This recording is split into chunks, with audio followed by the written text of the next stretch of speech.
మనం చాలా రోజుల తర్వాత జనసేన విభాగం తెలంగాణలో పార్టీ కార్యాలయం ప్రారంభించినందుకు సంతోషంతో మరి వైస్ చైర్మన్లు అందరము మరి మహిళలందరము గెట్ టుగెదర్ నిన్న ఈరోజు కలవడం జరిగింది. మరి పవన్ కళ్యాణ్ గారికి ముందుగా కృతజ్ఞతలు. ఎందుకంటే తెలంగాణలో మేము ముందడుగు వేయాలని చెప్పేసి మాకు ఆయన బ్లెస్సింగ్ ఇచ్చారు. పార్టీ కార్యాలయం తెరిచారు. అయితే ఇంకెవరైనా మరి ఆయన జోలికి వస్తే మాత్రం పవన్ కళ్యాణ్ గారు మా ప్రెసిడెంట్ గారి జోలికి ఎవరు వచ్చినా కానీ ఎవరైనా కానివ్వండి, తెలంగాణ సేన కానివ్వండి, ఇంకేదైనా పేర్లు పెట్టుకొని వస్తున్నారు. ఎవరికైనా కూడా ఈ భూమి మీద ఎక్కడైనా నివసించే హక్కు ఉంది అని తెలియజేస్తున్నాము.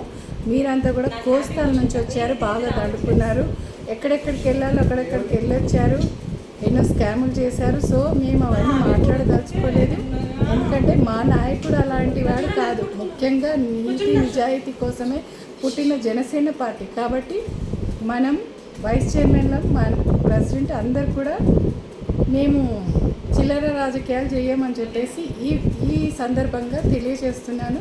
మీ శ్రీవాణి అలియాస్ అరుంధతి, ప్రజా గొంతు. మరి ఇక్కడ మనకు తమ్ముడు ఎమ్మెల్యేగా పోటీ చేసినారు, ఉస్మానియా గడ్డలో బిడ్డ, తెలంగాణ బిడ్డ. మరి పోటీ చేసిన నియోజకవర్గం పేరు చెప్పండి, మళ్ళీ పోటీ చేస్తాను. పోటీ చేసిన నియోజకవర్గం నేను ఏమంటున్నానంటే ప్రజా సమస్యలపైన మనం పోరాడుతాం. మన జనసేన పార్టీ కూడా ప్రజా సమస్యలపైన పోరాడుతాం. ఎందుకంటే కావాలని పవన్ కళ్యాణ్ గారి పైన ఈ రకమైన మాటలు చేయడం, అవాకులు చవాకులు చేయడం అనేది పద్ధతి కాదు. ఎందుకంటే మాట్లాడే ముందు కూడా వ్యవస్థలను చూసి మాట్లాడాలి, వ్యవస్థలో ఉన్న వ్యక్తులు ఎవరు అనేది కూడా అది కూడా మాట్లాడితే చాలా బాగుంటుంది.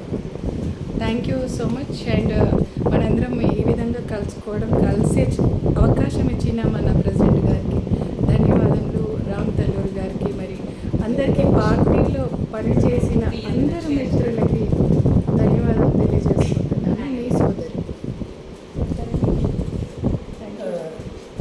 థ్యాంక్ యూ అండి. తెలంగాణలో ఉమెన్స్ వింగ్ మరింత బలంగా ప్రజా సమస్యల మీద పోరాటం చేయడానికి ముందుకెళ్తున్నాం. ఎందుకంటే ఇప్పుడు కవిత గారు మాట్లాడుతున్నారు, కానీ మేము కవిత గారిని వ్యక్తిగతంగా మేము ఏ రోజు విమర్శించాం.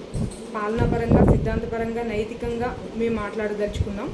సో పని చేయదలుచుకున్నాం. రాబో రోజుల్లో ప్రతి సమస్య మీద మేము పోరాటం చేయదలుచుకున్నాం. మీరు పార్టీని స్థాపించుకున్నారు, అలానే ముందుకెళ్ళండి. వ్యక్తిగతంగా మా అధ్యక్షుడు గారిని ఏం మాట్లాడినా మేము అంతే విధంగా తిప్పికొడతాం. జై జనసేన.